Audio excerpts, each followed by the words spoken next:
Hello दोस्तों, नमस्ते, प्रणाम। और रुआ सब तो ठीक है होखे जान और स्वस्थ मस्त होखे जान। मस्त में अपन व्यस्त तो काम कार नहीं बन जान। एकरा आगे अपना अपना काम में सब कोई व्यस्तता लगोले बा। अब खेत में के काम बहुत मने बेहतरीन हो गए वैसा। कोड़नी झोड़नी सोहनी आ गेहूँ के कटाई आ गई। मुखिया नहीं बाभी बहुत तरह काम बाभी। काम के सिलसिला में सब आदमी परेशान बा। गर्मी का टाइम आ गई। गर्मी से सवेरे लोग उठता और अपना अपना काम में भिड़ता और काम करता। और घाम होते 12 बजे पहले आके अपना घर बढ़ जाता। और एकरा आगे आज दुर्गा माई के पूजा शुरू हो गई। आज के दिन नवरात्र शुरू बा। नवरात्रा में हमनी के पूजा हिंदू रिवाज में पारंपरिक ह। पारंपरिक पूजा ह।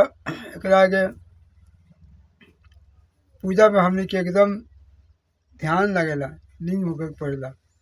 हे माई रुआ रुआ चरण में सर झुकावत जान। रुआ हमनी के दया करे, माया फैलाए कि रुआ हमनी के सहारा बानी जान।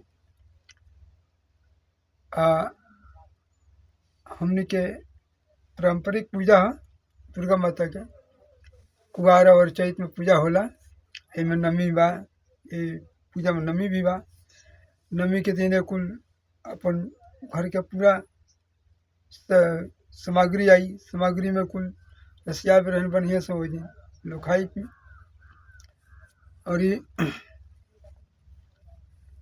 ये पूजा में 9 दिन पूजा हुई। हे माता हे माता हे माता राउर पूजा हम ये करते हैं। धूप अगरबत्ती जोरी और रउए सामने के पानी जान रउए सहायता करे के बा।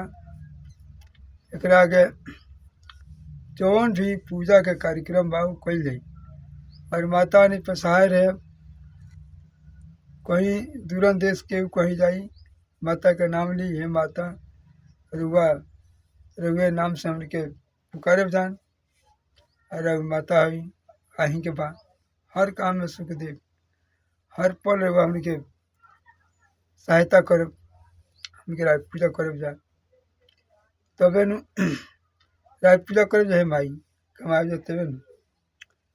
तब सारा लोग यही माने यही पारंपरिक में रहते रह गई और बाटे आज के दिन भी। सतयुग से कलयुग आ गई। कलयुग में भी माता के एकदम स्वयं पूजा होला। माता एकदम छछात रहेली। माता के पूजा हुई।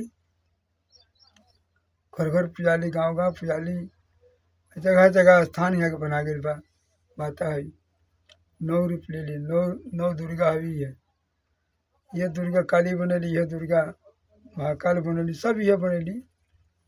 दुर्गा माई के पूजा आज 9 दिन, आज से 9वां दिन शुरू हो गई। प्रथम शुरू भले 9 दिन चली तो माई पूजा हन और सब कोई के सुख शांति रखी हन।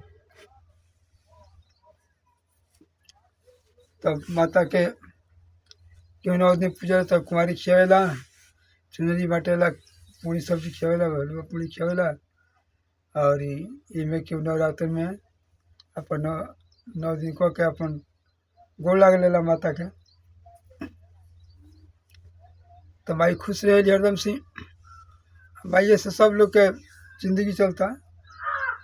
हर पल में माई के पुकारे हे माई सहायता करे। हे माई का बड़ी सहायक होगा। माई के पूजा तो बराबर को रही के बाद तो माता से सब कोई सावधान रहेला और माता के बुलावत रहेला। और हम फिर अगला वीडियो मिला। अगर हमारा वीडियो अच्छा लगी तो लाइक सब्सक्राइब शेयर कमेंट करे जान कि तनी हमरो मनोबल आगे मैं बढ़ी तो वीडियो बनाब। हम वीडियो बन नहीं पाओ हम के कैसे कि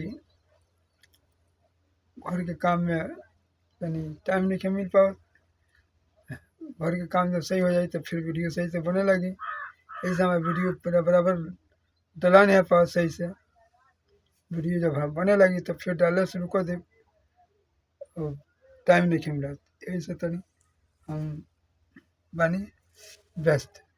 तो ठीक बा, अब तो अगला वीडियो में फिर हम मिले। अभी वीडियो हम ऐसे रुकता नहीं।